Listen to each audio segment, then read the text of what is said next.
अच्छा भाई, ये असेसमेंट का क्वेश्चन नंबर 1 है, अभी फोटोकॉपी होकर आपके लिए आ रहा है। ऑनलाइन वाले सॉफ्ट में खोल लें ये। तकी अहमद इज, ये असेसमेंट 1 जो अपलोडेड है टेस्ट के नाम से, असेसमेंट 1 के नाम से। Taqi Ahmed is working as director manager with Z Textile Limited for the last 25 years. पिछले 25 साल से ये काम करे। Details of his monthly involvements during the year ended 30 June 2022 are as under. उसकी मंथली सैलरी की डिटेल्स आपको आ रही हैं। बेसिक सैलरी फुली टैक्सेबल है, कन्वेंस अलाउंस फुली टैक्सेबल है, इंटरटेनमेंट अलाउंस फुली टैक्सेबल है। मोहतरम, एक अलाउंस ऐसा होता है जो फुली टैक्सेबल नहीं है, वो होता है मेडिकल अलाउंस। तो मेडिकल अलाउंस में भी काफ़ी सारी कंडीशंस और वो हमने पढ़ी थी। Okay, in addition to above, इसके अलावा तकी ने आपको ये डेटा प्रोवाइड किया है। During the year end, point 1 पढ़ा हूं मैं। During the year end an oven having fair value of 47,800 is transfer to him free of cost. बोलें जी, इसमें कौन सा पॉइंट लगेगा? रजिस्टर पे लिखते जाए ना, 13 का 11, पॉइंट 1 में कौन सा लगेगा? 13 का 11। 13 का 11 क्या कहता था? ओवन थोड़े अरसे के लिए दिया है या हमेशा के लिए ट्रांसफर कर दिया है? थोड़े अरसे के लिए नहीं दिया, हमेशा के लिए ट्रांसफर किया है। अगर एक चीज हमेशा के लिए ट्रांसफर की जाए तो क्या रूल बनेगा? Fair market value minus amount paid by employee to employer. तो फेयर मार्केट वैल्यू में से amount paid by employee to employer minus कर देंगे, you will get the gain income from salary. Okay, तो ये तो फुली टैक्सेबल हो जाएगा। ऑन 31 जुलाई 2022, हमारे साल के आखिरी दिन या हमारे साल के एक महीने बाद? बताएं, हमारे साल के एक महीने बाद। इधर स्क्रीन पे देखते हैं सवाल, हमारे साल के एक महीने बाद। ये सवाल इधर ही है स्क्रीन पे। The HR committee, human resource committee approved a bonus for all employees for the year ended 30 June 2022। Taqi received 12 lakh, Taqi को भी इसमें से 12 लाख मिला as a performance bonus on 15 August 22। अच्छा जी, किस साल अच्छा काम करने के बदले बोनस दिया जा रहा है? हमारा साल अच्छा काम किया, इस वजह से बोनस दिया जा रहा है। किस दिन बोनस अनाउंस किया जा रहा है? किस दिन अनाउंस करने के बाद उसे घर लेके जा रहा है?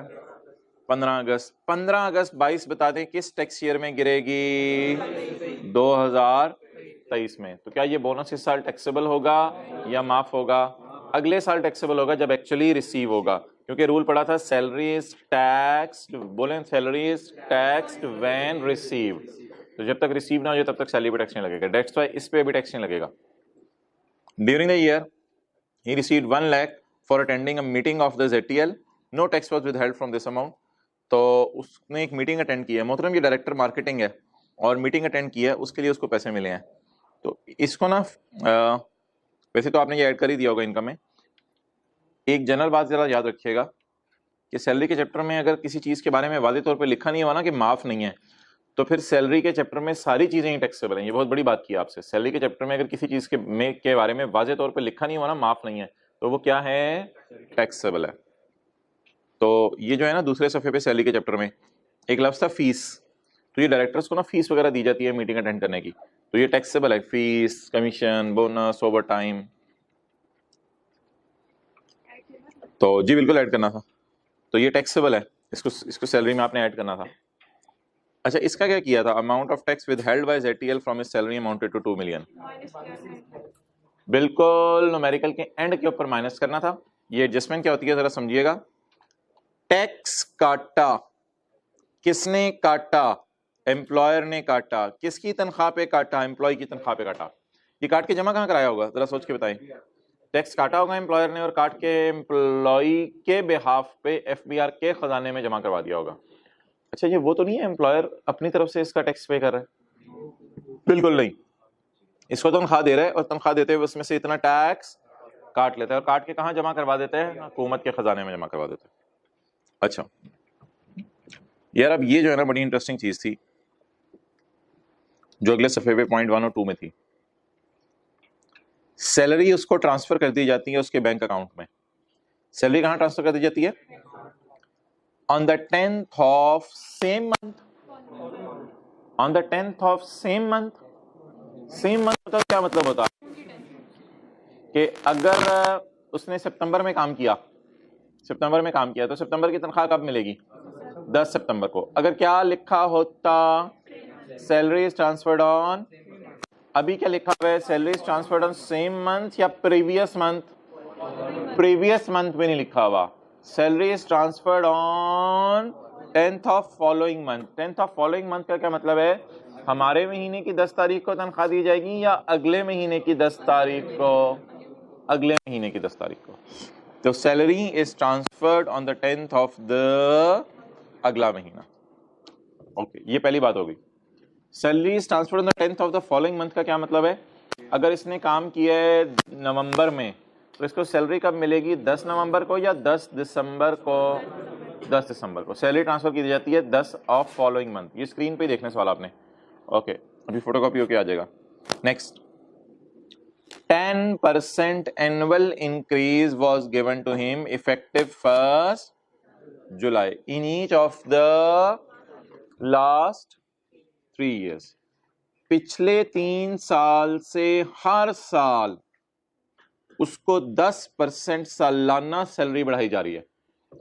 पिछले 3 साल से हर साल एम्प्लॉयर इतना सखी हो चुका है कि उसको हर साल 10% तनख्वाह बढ़ा के देता है।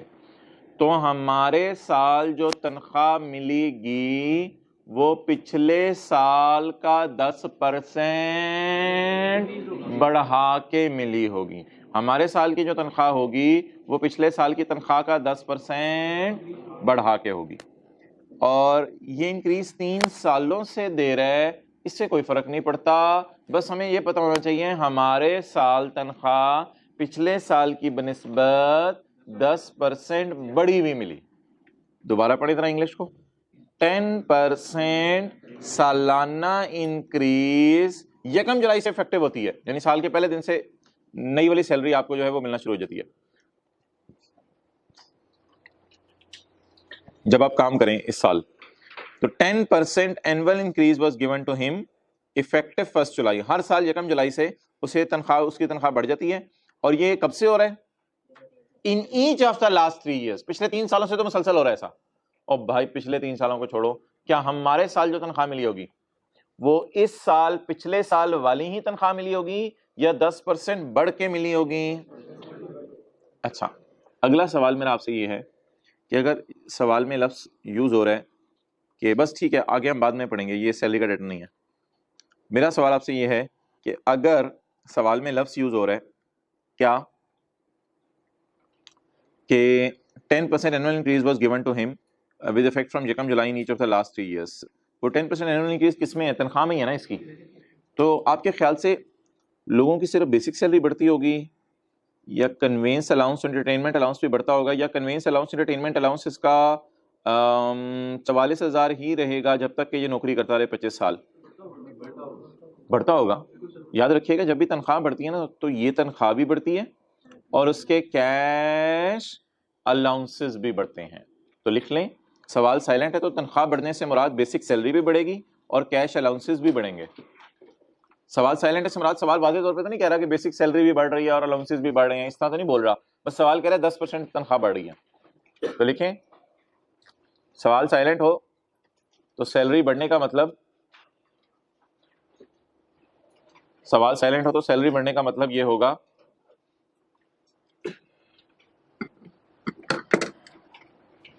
कि बेसिक सैलरी भी बढ़ रही है और हाउस रेंट अलाउंसेस भी, सॉरी बेसिक सैलरी भी बढ़ी है और सारे कैश अलाउंसेस भी बढ़े हैं।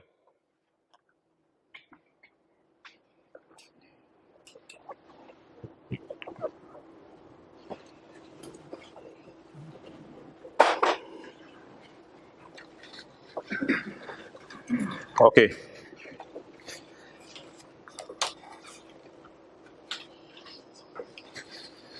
चलें जी शुरू करें।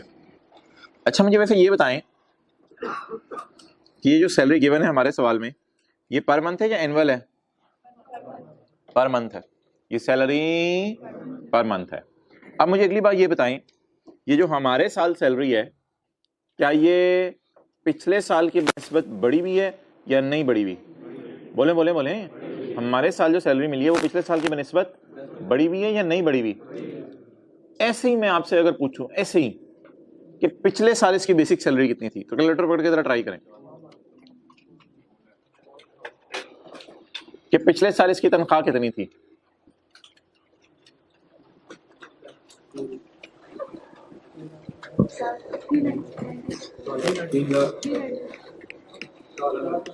अच्छा, मैं अज्यूम करता हूं last year salary is equal to x.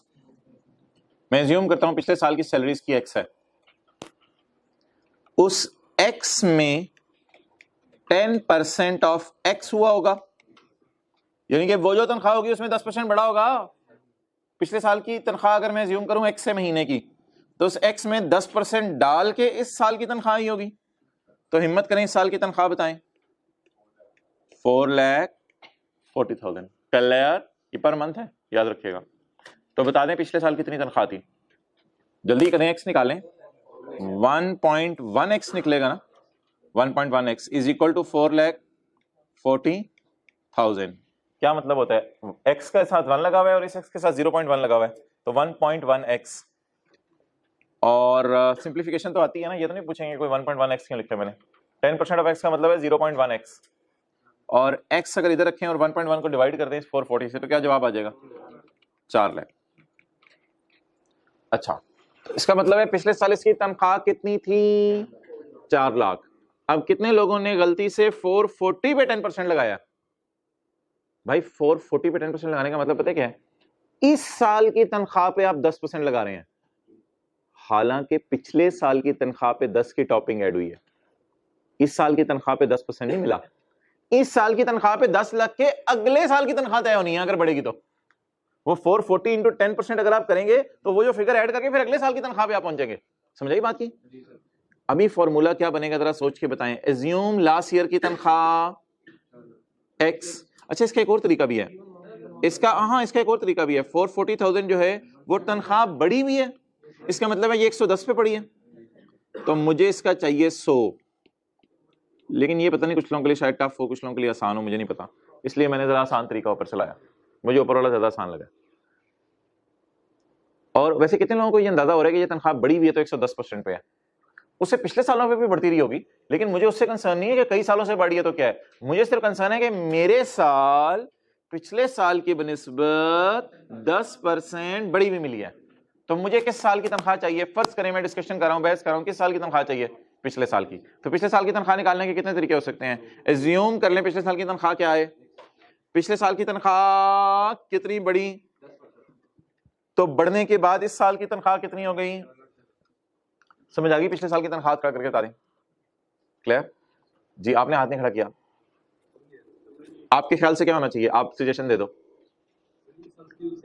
इस साल की तनख्वाह बढ़ी है, उसकी बढ़ी हुई तनख्वाह उसकी 440 है। हाँ, अगला सवाल बोलो।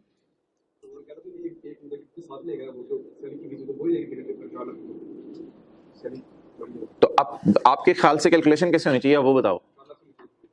4,40,000 से होनी चाहिए। 4,40,000 पे क्या लगाएं, कैलकुलेटर बताओ ना, कैलकुलेटर में मैं किसको किससे मल्टीप्लाई करूं, आपके जहन में जो आ रहा है। 4,40,000 में मैं क्या करूं, 10% लगाऊं।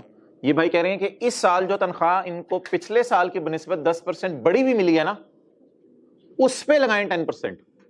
ये कह रहे हैं ये इस साल तनख्वाह पिछले साल की बनिस्बत बढ़ी हुई मिली है ना, उस पे लगाएं 10%। अगर मैंने उस पे लगा दिया 10%, तो पिछले साल की तनख्वाह पर 10% लग के इस साल मिली होगी, या इस साल की तनख्वाह पर 10% लग के इस साल मिली होगी। जरा ये सोच के बता दें, मुझे जरा सोच के बता दें, सोच के, सादा सी बात पूछ रहा हूं। कोई बंदा कहता है मेरी तनख्वाह बढ़ गई है, आगे फिक्रा क्या इंप्लाइड है कि पिछले साल की बनिस्बत बढ़ गई है, तो पिछले साल की तनख्वाह पर 10% लग के उसको इस साल तनख्वाह मिली होगी, या इस साल की बढ़ी हुई तनख्वाह पर 10% लग के उसको इस साल मिली होगी। तो पिछले साल की तनख्वाह में गिवन नहीं है, तो मैंने कहा लेट्स अज्यूम कि पिछले साल की तनख्वाह कितनी है, एक्स। और इस फॉर्मूले से तो मेरे ख्याल से हर कोई एग्री करेगा क्लास में कि पिछले साल की तनख्वाह जमा 10% ऑफ पिछले साल की तनख्वाह इज इक्वल टू इस साल की तनख्वाह। इस फॉर्मूले से तो हर कोई एग्री करेगा, पिछले साल की तनख्वाह जमा 10% ऑफ पिछले साल की तनख्वाह इज इक्वल टू इस साल की तनख्वाह। तो अब इस साल की तनख्वाह बता दें कितनी है, 4 लाख। और ये टैक्स का सवाल तो नहीं था, ये तो एक मैथमेटिकल सवाल था। अच्छा जी, अगला कॉन्सेप्ट, अगला कॉन्सेप्ट मोहतरम ये है कि बड़ा सोच के बताना है। सवाल में एक और लाइन भी लिखी हुई है, वो लाइन ये लिखी हुई है मोहतरम कि salary is transfer to the bank on the 10th of the following month. Salary bank में ट्रांसफर हो जाती है 10th of the following month. 10th of the following month का क्या मतलब है, इस महीने को या अगले महीने को, अगले महीने को। अब आप हजरात जरा मुझे बता दें कि अब अगर मैं, ठीक है जल्दी से बांट दो जरा कॉपीज,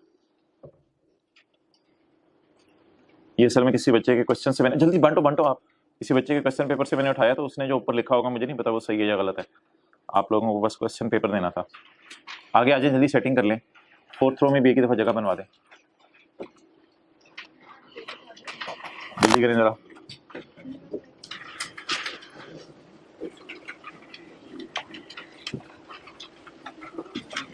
भाई टाइम पे आ गए सर, डिस्टर्ब ना किया करें। सॉल्यूशन आप व्हाइट बोर्ड पे देख के नोट करेंगे। अच्छा जी, अगली बात जरा मुझे बताइएगा, हमारा टैक्स ईयर कौन सा है? 2022, जिसमें हमें बड़ी हुई तनख्वाह मिलनी है। इसके महीने कौन से हैं? बोलें बोलें बोलें।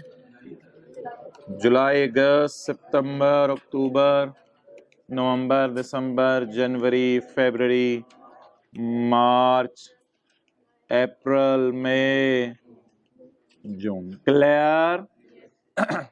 अच्छा यार मुझे ये बताएं कि 2022 के पहले दिन यकम जुलाई बनता है, यकम जुलाई बनता है।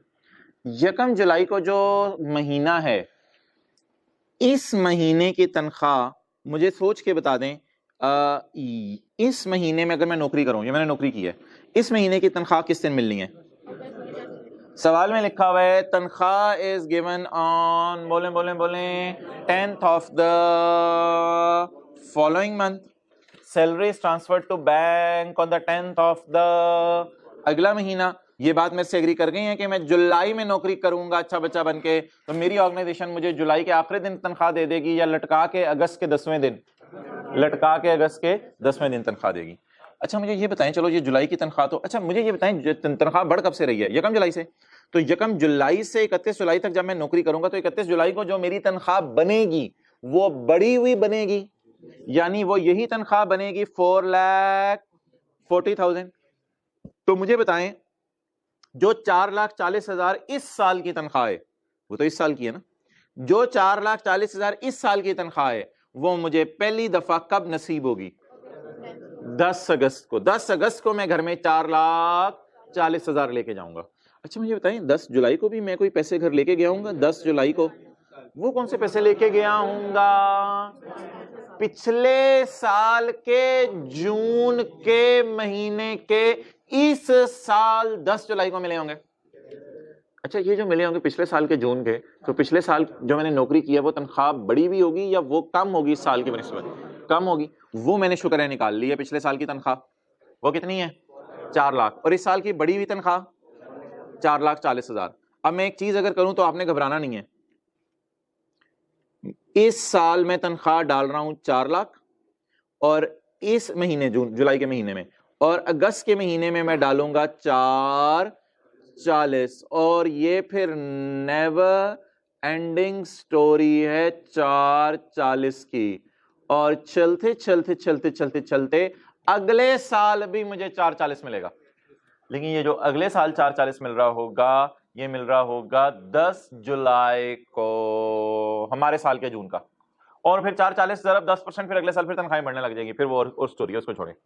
हमारे साल की जून की तनख्वाह मुझे क्यों नहीं मिलेगी? वो अगले साल 10 को मिलनी है।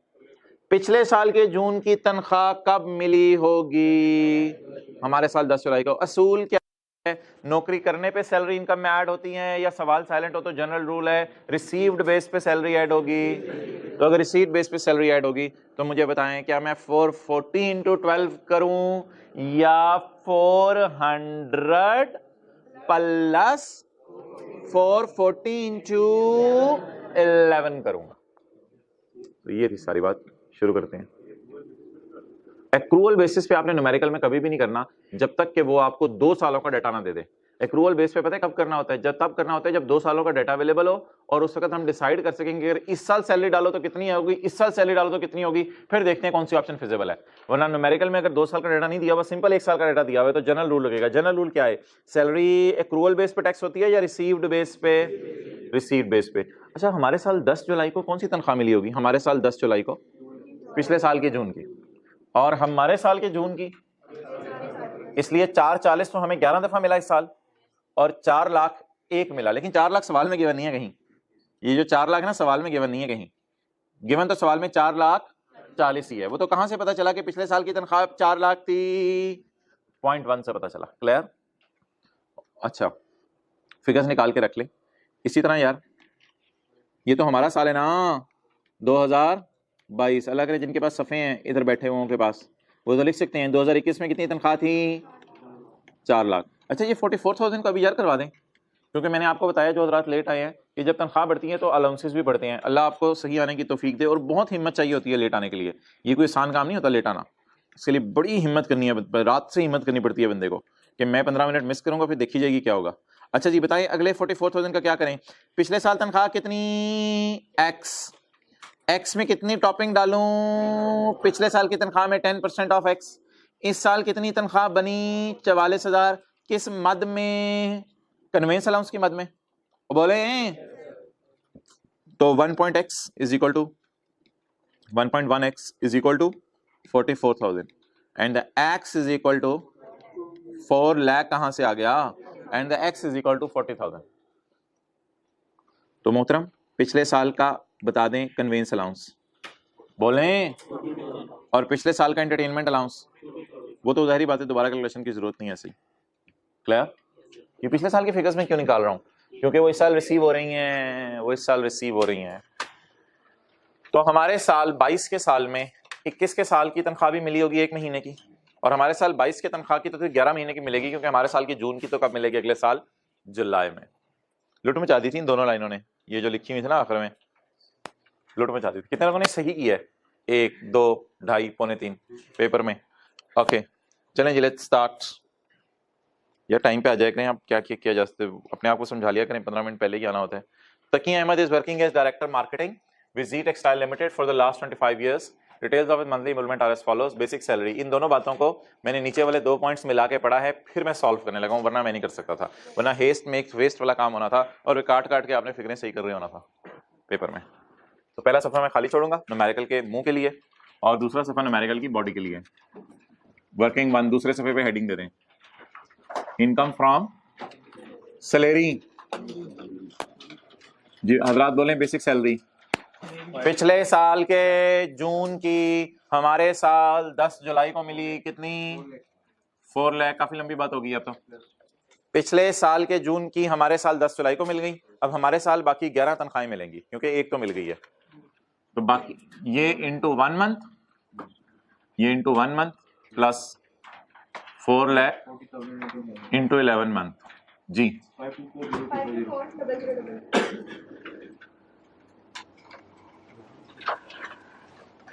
ये इनकम फ्रॉम सैलरी निकल रही है 2022 की। जी हजरात, कन्वेंस अलाउंस 40,000 1 महीने और 44,000 इंटू 11 मंथ्स। जी बस आगे एंटरटेनमेंट अलाउंस सिमिलरली उसी तरह।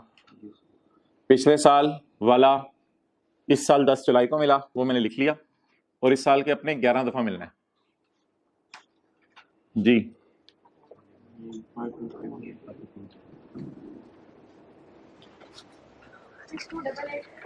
नहीं, इसका क्यों सब टोटल करना है? इनका हम सैलरी का पूरा टोटल करेंगे। बेसिक सैलरी और कैश अलाउंसेस का अलग से सब टोटल की जरूरत नहीं है। आगे आ जाए। इस साल उसे क्या मिला? फ्री ऑफ कॉस्ट O1 मिला। तो क्या रूल बनेगा? Fair market value of property minus amount paid by employee to employer. तो O1 ट्रांसफर्ड, ना प्रोवाइडेड नहीं, ट्रांसफर्ड फॉर एवर। जी कितना? 408. अच्छा ठीक है, मैं कर लेता हूँ।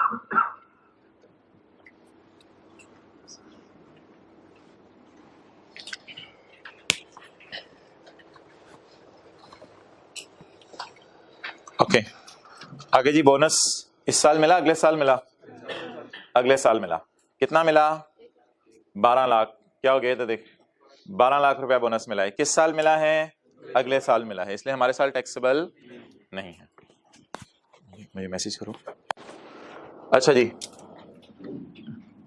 बल्कि रहने दो, नहीं है, छोड़ो। Bonus taxable in tax year 2023 because not received in our year. Salary is taxed on receipt basis is a general rule. Next. During the year he received 1 lakh for attending a board meeting. तो director है, board meeting attend की, इसको लाख रुपया उसको मिले हैं. इसको director fees कहते हैं जी. कितनी? 1 लाख. बोर्ड मीटिंग अटेंड की, उसके कुछ पैसे दिए एम्प्लॉयर ने.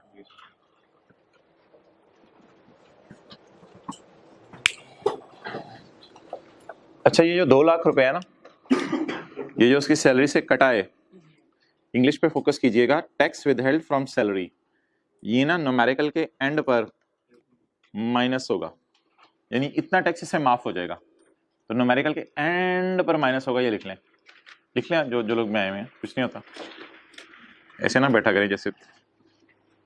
ओके,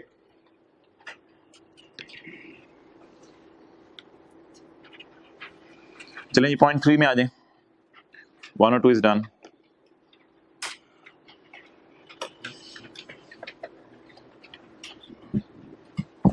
अच्छा, आज मैं आपको एक इंटरेस्टिंग चीज बताने लगा हूं जो कि थोड़ा सा इस न्यूमेरिकल में बताए बगैर मैंने टेस्ट की थी. क्या आपको पता तो है ही, वैसे न्यूमेरिकल्स का फॉर्मेट है एक, और वो लकीली हमारी बुक में भी दिया हुआ है. उस न्यूमेरिकल के फॉर्मेट में जाने से पहले ज़रा हम प्लान आउट कर लेते हैं कि हमारा पीछे रह क्या गया है. सैलरी का तो हमने फारिग कर दिया सैलरी को. अब देखते हैं न्यूमेरिकल में रह क्या गया है. न्यूमेरिकल में आपने एक हाउस किराए पे दिया है अपने कज़न को, और साथ मेरे ख्याल से एमिनिटीज एंड यूटिलिटीज़ भी किराए पे दिए हैं. तो इसलिए हमारे न्यूमेरिकल में एक तो 2 हेड्स ऑफ इनकम रह गए हैं, इनकम फ्रॉम प्रॉपर्टी और इनकम फ्रॉम, ये लिखने में कोई हर्ज नहीं साथ साथ.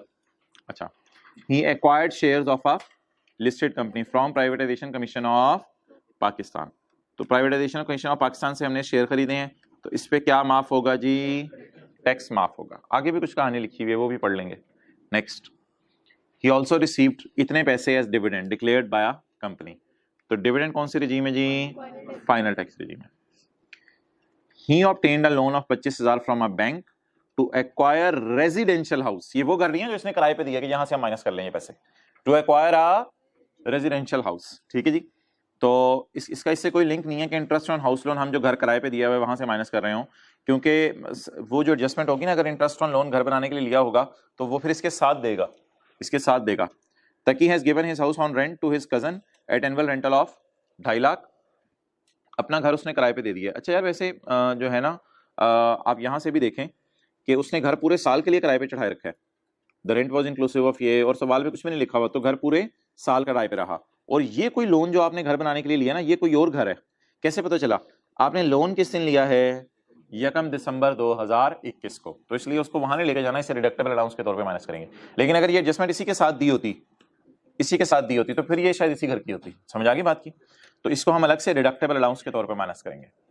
On 1 December 2021 he obtained a loan of 25 million from a scheduled bank at 15% markup per annum to acquire a residential house. To acquire above residential house तो नहीं लिखा हुआ ना, तो वैसे भी ये एडजस्टमेंट इसके साथ नहीं चल रही. अगर प्रॉपर्टी के साथ ही चल रही होती तो उसके साथ ही इसका इंटरेस्ट ऑन लोन भी दिया होता. क्लियर? तो एज ए रिडक्शन माइनस होता, फिर प्रॉपर्टी के चैप्टर में एज ए रिडक्शन माइनस होता. तो लेकिन अभी वो वाला घर अलग है, ये वाला घर अलग है. ओके, ही परचेज सुकूक्स of a listed company as an original allottee on 30 June 2022. सुकूक्स भी खरीदे हैं. He acquired 15,000 shares from privatization commission of Pakistan at a price of 60 per share on 15 January 2021. And he claim tax credit of 90,000 of such investments against. अच्छा ठीक है, इसको इंशाल्लाह देख लेंगे. And he all sold all the shares at the rate of ₹85 each. Okay, अच्छा इसने इस एडजस्टमेंट को जरा पढ़िएगा. He acquired 15,000 shares of a listed company from privatization commission of Pakistan. Listed company के शेयर्स बाय किए हैं, तो लिस्टेड कंपनी के शेयर्स बाय करने पे से क्या होगा? टैक्स क्रेडिट मिलेगा. उसे पिछले साल भी 90,000 का टैक्स क्रेडिट मिला था अगेंस्ट टैक्स पेएबल ऑफ 2021.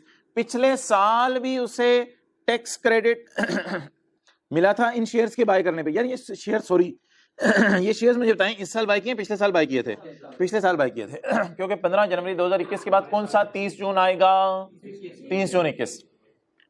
तो पिछले साल जो इसने शेयर बाय किए, तो पिछले साल शेयर बाय किए, तो पिछले साल इसे 90,000 का क्या मिला? Tax credit. इस साल उसने शेयर 15 जून 22 को बेच दिए। मोहतरम 24 महीने के अंदर शेयर बेचना जुर्म है। कितने लोगों को याद आ रही है बात? सेक्शन 62 में जाके देख लीजिएगा अगर अभी याद नहीं आ रही। 24 महीने में शेयर बेचना क्या है? जुर्म है। और उस जुर्म की सजा क्या मिलती है कि जो टैक्स क्रेडिट पिछले साल अलाउ हुआ था वो टैक्स क्रेडिट इस साल डिसअलाउ हो जाएगा। तो मादरत यार, ये मैंने पूरी लाइन नहीं पढ़ी थी, इस पे टैक्स क्रेडिट नहीं मिलेगा। इस पे जो पिछले साल टैक्स क्रेडिट मिला था, बोले बोले बोले, वो क्या होगा? डिसअलाउ होगा। अच्छा, मुझे ये कैसे पता चला पिछले साल टैक्स माफ हुआ था? He acquired shares at a price of इतने at पिछले साल। He claimed a credit on such investment against the tax payable of पिछले साल। Clear? On 15 June 22 he sold all the shares at the rate of 85 each।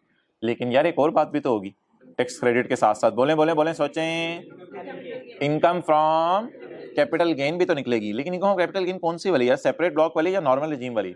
सोचें सोचें सोचें यार, एक लफ्ज अंडरलाइन करें, लिस्टेड कंपनी। तो सेपरेट रेट वाली या नॉर्मल रिजीम वाली?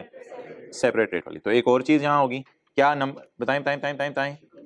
सेपरेट ब्लॉक का टैक्स निकलेगा। कौन सी सेपरेट ब्लॉक? सिक्योरिटीज। ये जो टैक्स क्रेडिट डिसअलाउ होना है ना, ये एंड पे होना है बिल्कुल। अब फाइनली इस एडजस्टमेंट को एक दफा दोबारा पढ़ लें। उसने 15,000 शेयर लिस्टेड कंपनी के खरीदे हैं। किससे? प्राइवेटाइजेशन कमीशन ऑफ कितने रुपए के? 60 रुपए के। किस साल? 30-19 के साल। 30-19 के साल, पिछले साल। और पिछले साल से इस पे क्या माफ हो गया था? टैक्स माफ हो गया था। लेकिन जालिम ने 24 महीने के अंदर अंदर 24 महीने में बेचे तो टैक्स क्रेडिट अलाउ हुआ क्या हो जाएगा? और एक और बात भी तो, शेयर भी तो बिके, तो इनकम फ्रॉम कैपिटल गेन निकलेगी। वो शेयर जो इसने 15,000 शेयर इसने 60 रुपए पर एतबार से खरीदे हुए थे, 85 रुपए पर एतबार से इसने, पर शेयर के एतबार से इसने बेच दी। इन द एंड तो इसने परचेज किए सुकूक लिस्टेड कंपनी के। इस पे क्या माफ होगा? बोले टैक्स क्रेडिट माफ होगा। क्लियर? अच्छा, अब मोहतरम इस पे टैक्स क्रेडिट मिलना है, लिख ले। और ये 6 है डिडक्टेबल अलाउंस। क्या है? Deductible allowance. अब मोहतरम हमारी बुक के अंदर एक चैप्टर है 20, वो निकालें। वहां न्यूमेरिकल का फॉर्मेट ढूंढें 431 पेज पे।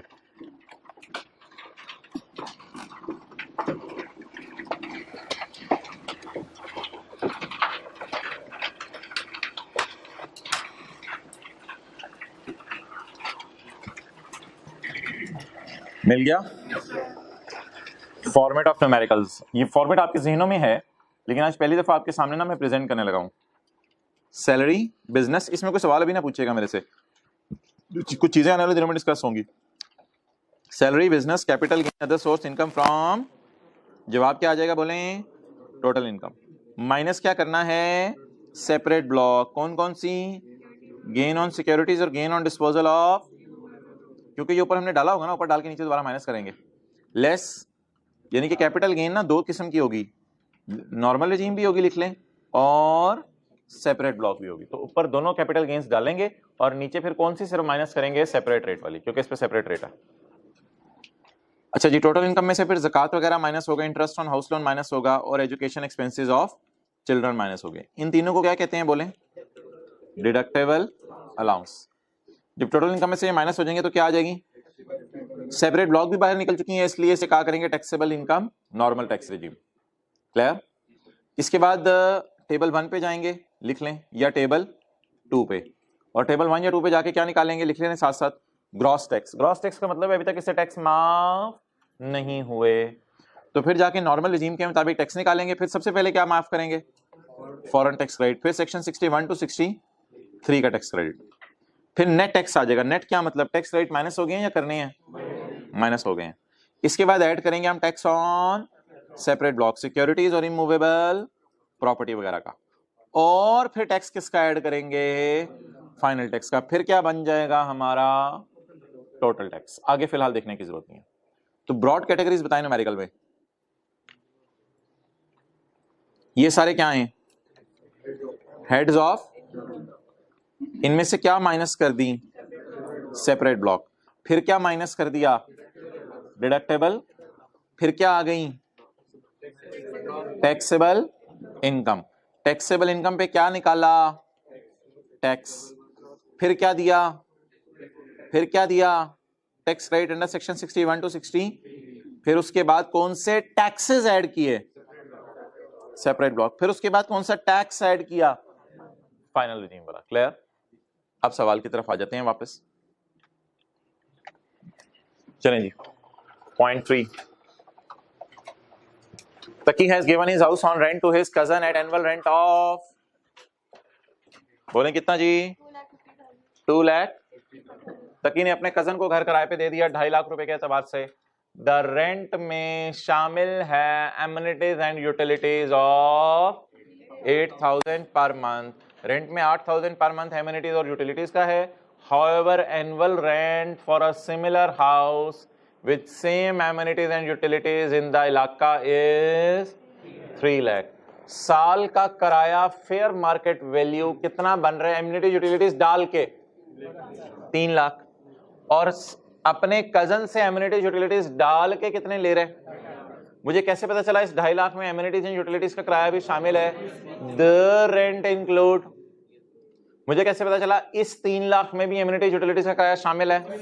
Annual rent for a similar house with same amenities and utilities in the करीब का इलाका, in the vicinity, is rupees 3 lakh. अब आप मुझे बता दें, मैंने क्या रूल पढ़ा था कि मैं कौन सा किराया ऐड करूंगा, एक्चुअल और fair market rent whichever is higher. तो मैं कितना ऐड करूंगा इनकम फ्रॉम प्रॉपर्टी में? 3 लाख। लेकिन पूरा 3 लाख इनकम फ्रॉम प्रॉपर्टी में ऐड नहीं हो सकेगा क्योंकि इस 3 लाख में क्या शामिल है? हाँ, इनकम फ्रॉम अदर सोर्स। तो 3 लाख में से माइनस कर देंगे वो वाली फिगर। इस वक्त मुझे ऐसे डायग्राम वैसे बनाने की जरूरत नहीं है कि 3 लाख में 8,000, मैंने 2.5 लाख क्यों नहीं लिया, 3 लाख क्यों लिया? Higher of. अच्छा, 8,000 जरा 12 कितना हो गया? इसमें 96,000 क्या पड़ा है बोले? Income from other source. और बैलेंसिंग कितना? 204। ये क्या पड़ा हुआ है? Income from property. बनाना तो चले बना लें। 3 लाख में 96,000, 3 लाख क्यों लिया मैंने? 2,50,000 क्यों नहीं लिया? हायर ऑफ लेना। तो 3 लाख में पड़ा हुआ है 96,000 अदर सोर्स। ये ना इनफ्लोज हैं, अभी आउटफ्लोज सवाल ने नहीं दिए, ये इनफ्लोज हैं जो हमें किराया आ रहा है, इसके बदले जो खर्चे हो रहे हैं वो नहीं दिए इसने। हाँ, सवाल खामोश है तो यूटिलिटी सेम है, आप क्या करें? ओके, चलें जी, आ जाएं इधर। इनकम ऑफ सैलरी का कितना टोटल हो गया? 642 8800। ओके, अब क्या हेडिंग दें? Income from property. अच्छा जी, ग्रॉस रेंट। यार इसमें ना देखें इधर, आप पेपर में इस तरह भी कर सकते हैं, 3 लाख माइनस 8,000 ज़रब 12, 3 लाख माइनस 8,000 ज़रब 12, क्या जवाब आया? 2,04,000। 3 लाख क्यों लिया? 2,50,000 क्यों नहीं लिया? यहाँ माइनस क्यों किया 8,000 ज़रब 12? क्योंकि ये अदर सोर्स का है, और लेस रिपेयर अलाउंस। 204,000 इंटू 1/5 जी, 408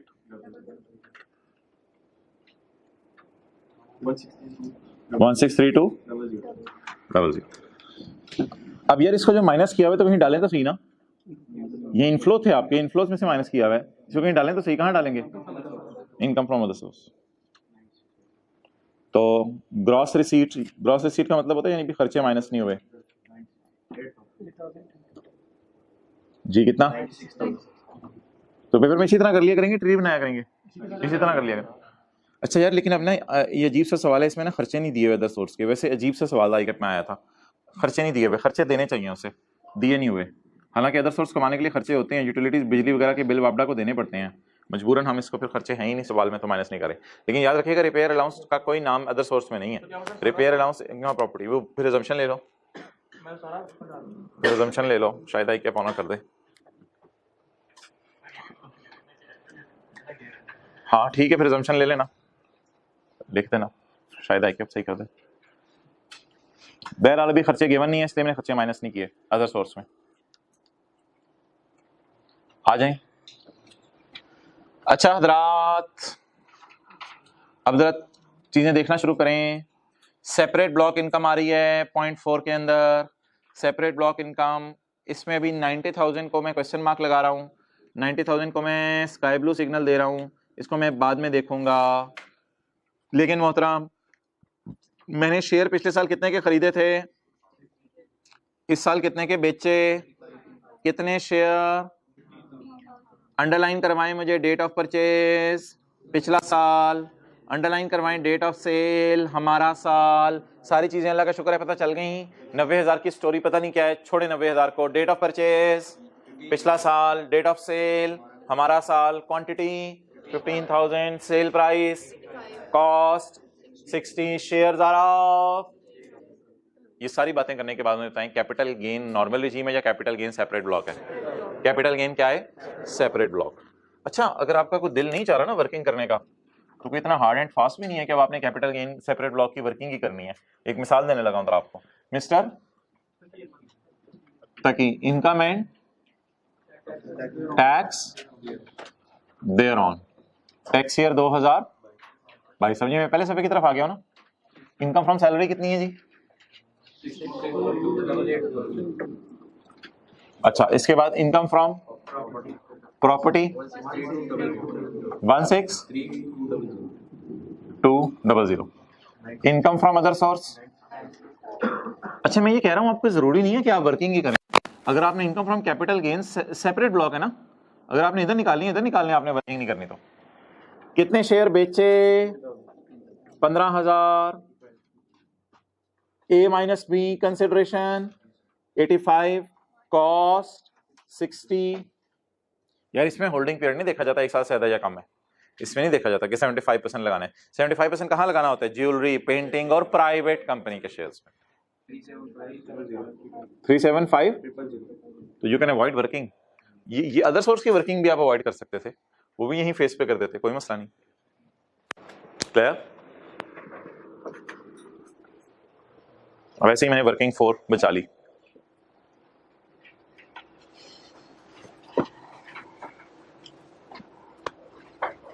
अच्छा जी, उधर ही रखो।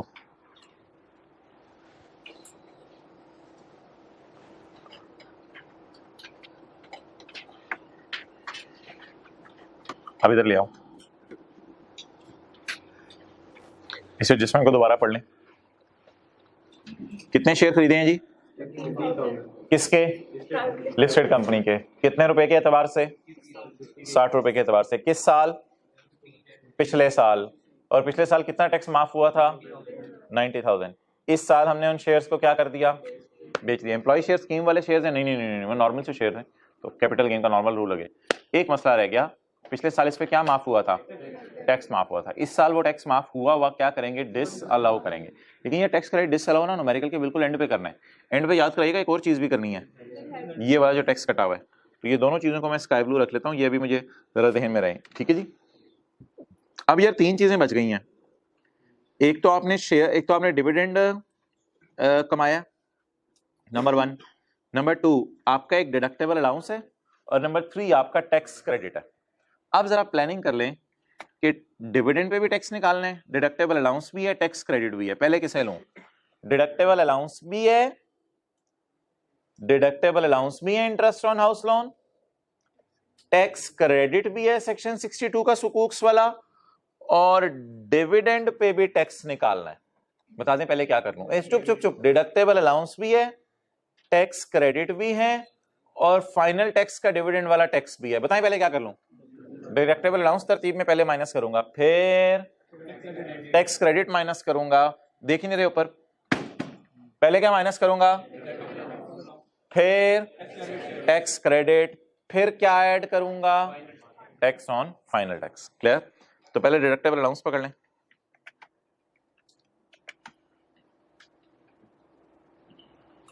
कितने जी?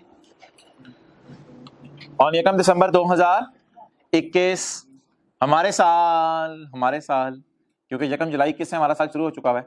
He obtained a loan of 25 million from a scheduled bank at 15% markup per annum to acquire a residential to car above residential house। नहीं ऊपर वाला नहीं, कोई और। अच्छा जी यार वो किधर है, चैप्टर 6 ये इंटरेस्ट ऑन हाउस लोन,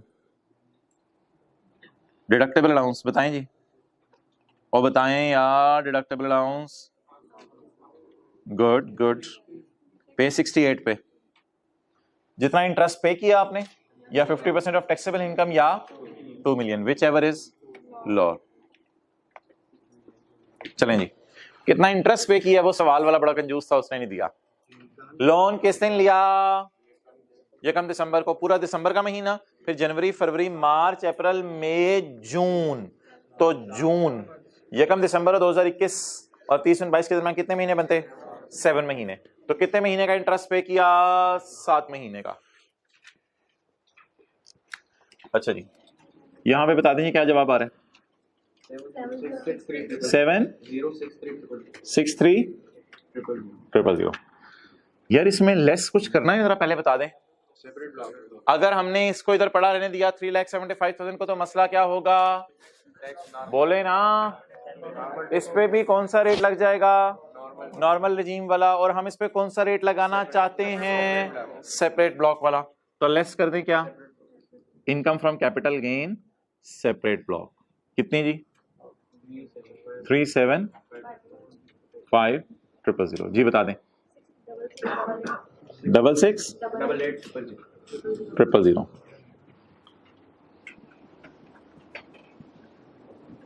अच्छा जी भाई ये टोटल इनकम है, क्योंकि इसमें सारी इनकम्स हैं, लेकिन इसे भी मैंने कहा था टोटल इनकम ही कह दिया करें, कोई मसला नहीं। और शायद आपको याद हो हमने अजीब सी बात की थी, टोटल इनकम और टोटल इनकम। बहरहाल अगर मैं बात करूं इस टोटल इनकम में सारी इनकम्स पड़ी हैं, जरा देखते रहिएगा, इसमें सिर्फ नॉर्मल वाली पड़ी हैं। क्यों, क्या इसमें सेपरेट पड़ी हुई थी, जी बिल्कुल पड़ी हुई थी, हमने क्या कर दी, माइनस कर दी। क्यों माइनस की, क्योंकि इसका सेपरेट रेट है, वो बोला करें आए में तो सेपरेट रेट है, क्लियर। अच्छा अब क्या माइनस करनी है, ज़कात वगैरह या इंटरेस्ट ऑन हाउस लोन, जी लोअर ऑफ अभी पढ़ के आए हैं। एक्चुअल इंटरेस्ट पैसा कैसे निकलेगा, 25 मिलियन का लोन है, 25 मिलियन इनटू जो इंटरेस्ट हम बैंक को दे रहे हैं वो चाहिए मुझे इधर 15% पर एनम है, लेकिन ये मुझे 7 महीने का चाहिए, इंटू 15% इंटू 7 बाय जी 8750। आगे चलें,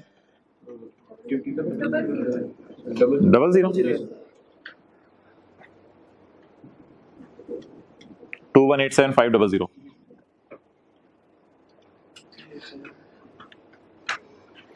या यार 50% में टैक्सेबल इनकम कैसे लूं, टैक्सेबल इनकम है ही नहीं, तो मजबूरन टोटल इनकम का ले लेते हैं।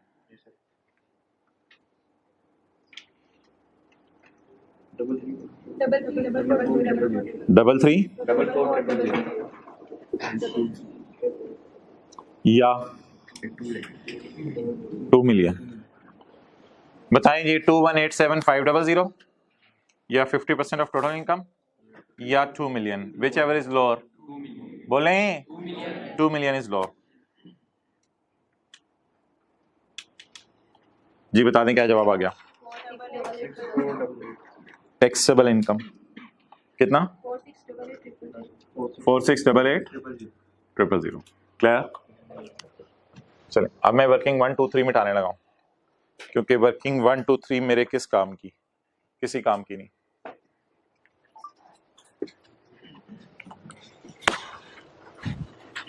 चलें जी, ठहरो एक सेकंड, साइड पर जाओ। वर्किंग 1 2 3 हम मिटा देंगे, because working 1 2 3 is of no need. चलो मिटा दो।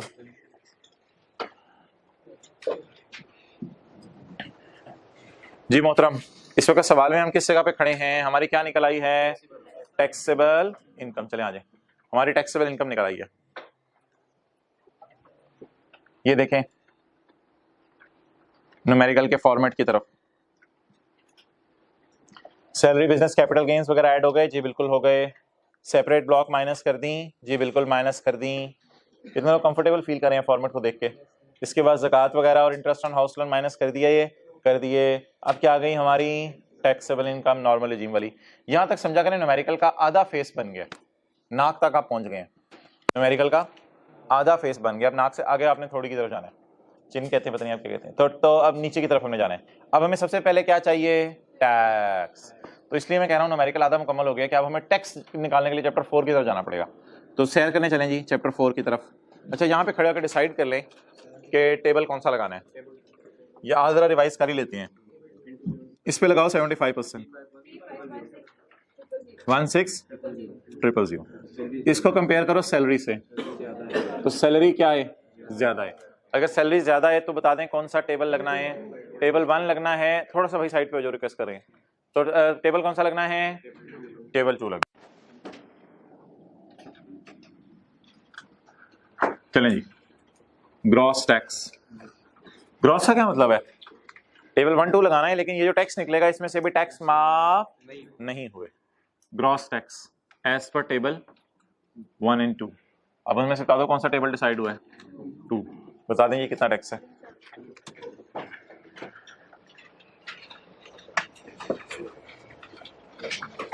टेबल 2 कौन सा serial? 6। 370,000 plus 20% of amount exceeding. 370,000 plus 20% of amount exceeding 118800। जी क्या जवाब आ गया? 607600।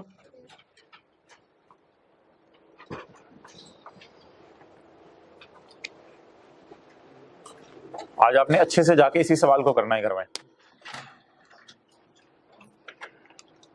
ओके आगे आ जाओ जी।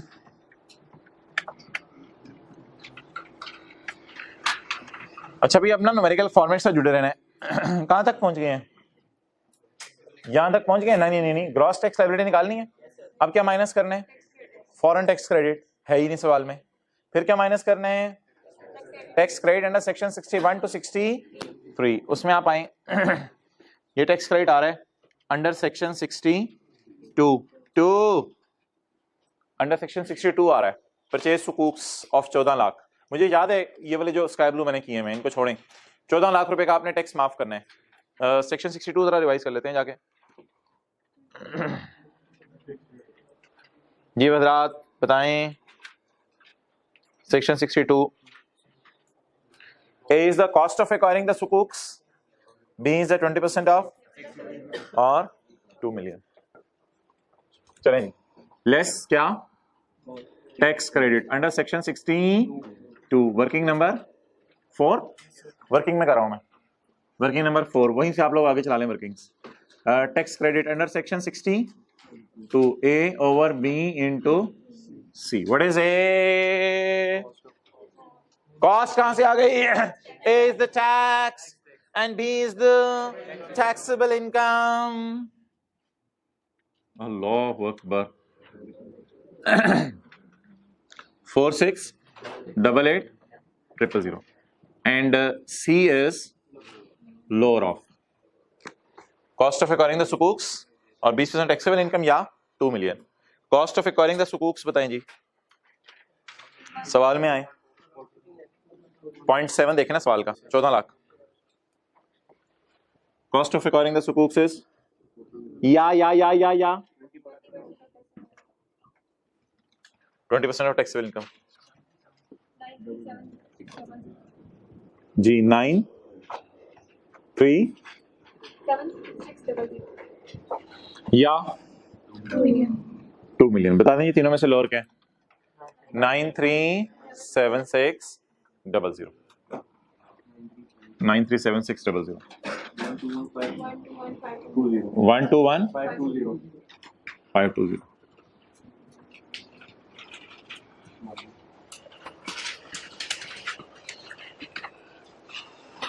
121520।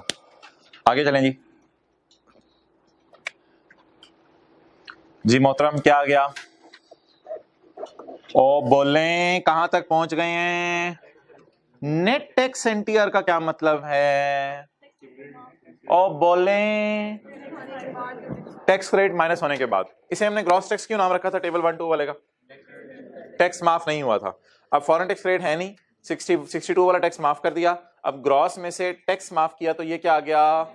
Net tax. अब मैं लिख दूं इसके साथ ग्रॉस टैक्स या नेट टैक्स? क्या ये भी लिख दूं नॉर्मल रिजीम वाला? ये भी नॉर्मल रिजीम वाला ही था ना। ये कितना आ गया? 486,080 क्लियर?